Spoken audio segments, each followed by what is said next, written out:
Gavumenti egamba nti ensonga zino ezitandise n'okusaasaanya amasannyalaze agasobola okuddukanya amakolero mu bitundu by'eggwanga ebyenjawulo okusobola okuggya abantu baayo mu bwavu.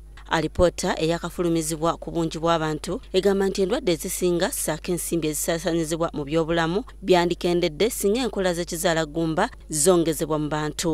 Kyokka minisita w'ebyensimbi n'okuteekerateekera eggwanga Maria Kiwanuka agamba endwadde zirina okukwatiza awamu n'okulwanyisa obutamanya ssaako obwavu. Ate bw'otunuulira ebintu kati ng'enguudo ez'omu byalo, amasannyalaze ge bagenda okutwala mu byalo, amasomero ge bagenda okuteeka mu byalo, byonna biyamba ki abantu b'omu byalo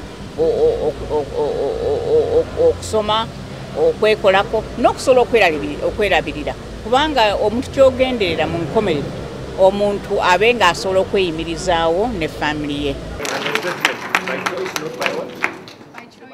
Bino bibadde byogerwa ku mukolo ogw'okutongoza alipoota ku bungi bw'abantu. Ku mukolo guno abasasi baffe Frank Walusimbi ne Florence Naluyimba bawangudde ebirabo ebiweebwa abamu ku bannamawulire abasinze okusaka amawulire ku mbeera z'abantu n'enkulaakulana. Irene Namyalo, NTV.